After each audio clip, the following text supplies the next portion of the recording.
The Ark of the Covenant was a golden chest which, according to the Old Testament, contained the stone tablets of the 10 Commandments and was located in the Holy of Holies in the Tabernacle and later in Solomon's Temple in Jerusalem. Many people believe that it actually existed, and they have many theories about what happened to it. But we can use history and archaeology to help us figure out what really happened. Hi everyone, welcome to Picturesque, where we explore the origins of Christmas traditions and much more.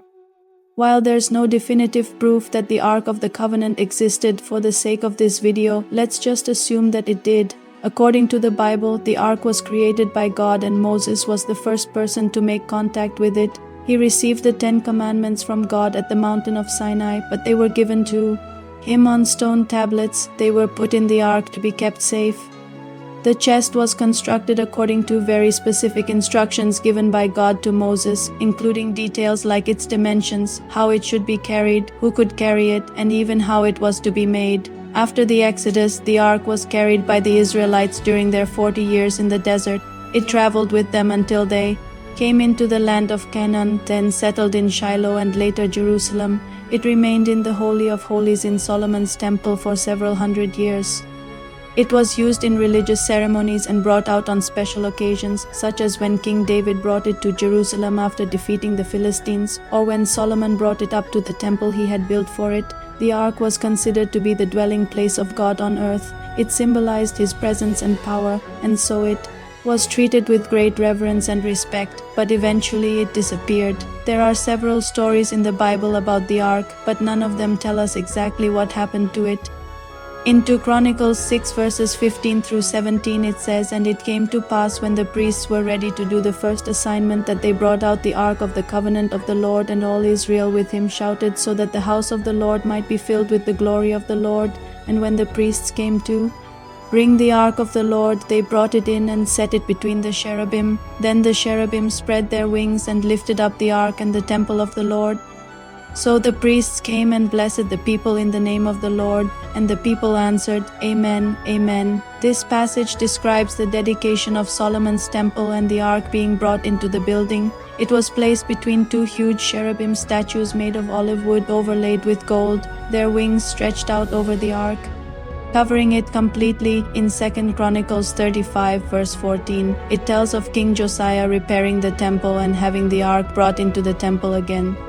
And in Nehemiah chapter 8 verse 4, it talks about Ezra the scribe bringing the law, which some scholars say refers to the Ark of the Covenant. However, this may not be entirely accurate, since it also refers to the law being read on the Day of Tabernacles, a holiday in which the Ark was not present, the last mention of the Ark in the Old Testament is in the book of Esther. In Esther 10 verse 2 it says, "And everything that King Artaxerxes had commanded, he commanded they should do in all the king's provinces.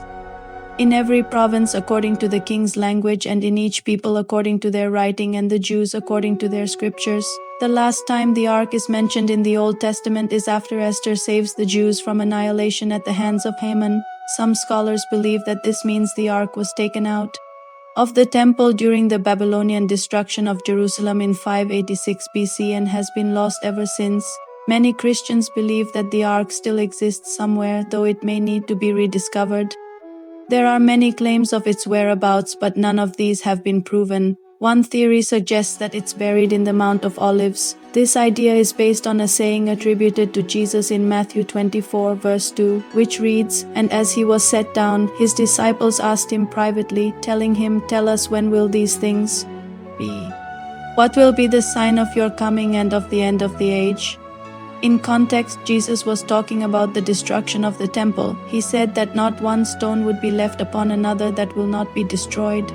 Some argue that this prophecy has already been fulfilled since the Romans destroyed the temple in 70 AD, but others suggest that he was talking about a second temple that would be built. This temple would then be destroyed, leaving no stone on another. This fits with the destruction of Jerusalem in 586 BC and again in 70 AD. The Ark would then have been hidden in the Mount of Olives before the first destruction and never recovered. This is also supported by the Quran, which mentions the Ark of the Covenant and claims that it is buried beneath the dome of the rock on the Temple Mount. Another theory is that the Ark was taken to Axum in Ethiopia. This is supported by Ethiopian tradition, which says that the Queen of Sheba brought the Ark back with her from her Visit to Solomon. Legend says that it is in the Church of Street Mary of Zion and is guarded by a secret brotherhood known as the Guardians of the Tablet. The ark is called the Tablet, which is an Amharic word meaning law. The ark is said to be made of wood from the same tree that God told Moses to cut down for the original ark. It is covered with gold leaf and decorated with crosses, stars of David and other symbols. According to legend, the ark will remain in Ethiopia until Jesus Christ returns to earth. Yet another theory is that the ark was taken to India. This is based on the story of the lost tribe of Israel, which says that a group of Israelites escaped from the Assyrians and found their way to India. Some believe that they brought the ark with them. There's evidence that ancient Israelites traveled to India, such as coins that were minted in India that bear the inscription of Yahweh. A different theory is that the ark was taken to Ireland. Some say that Saint Brendan the Navigator discovered the ark on an island in the Atlantic Ocean. When he realized what it was, he returned it to Ireland, where it was hidden in a cave in County Clare. This is loosely backed by the Voyage of Saint Brendan, a medieval Irish poem. And finally, there are those who believe that the Ark of the Covenant was lost in the Red Sea. This is based on Hebrews 9 verse 20, which says that the blood of goats and bulls sprinkled on the ground was only a symbol of the cleansing that was taking place. The Ark was a symbol of the heavenly sanctuary, and so it wouldn't have survived if it had been sprinkled on the ground. The author of Hebrews argued that something better than sprinkling blood on the ground had been provided through Jesus' sacrifice. There's a lot of debate about whether the ark actually existed. Those who think it didn't point out that it's not mentioned in any extra biblical sources. It doesn't appear in any archaeological findings, and the Bible contradicts itself on how it was made. Others point out that the Bible was written during a time when people believed that God literally spoke to people and guided their actions. For this reason, they consider the ark to be historical and not just a symbolic representation. What do you think? Did the Ark of the Covenant really exist? If so, what happened to it?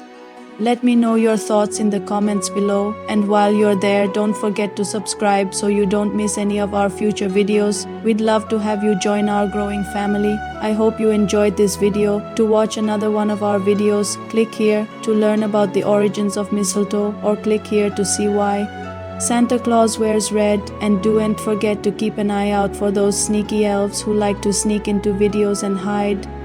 Can you spot the elf in this video? Pause the video and take a good look around. If you found him, let me know in the comments below.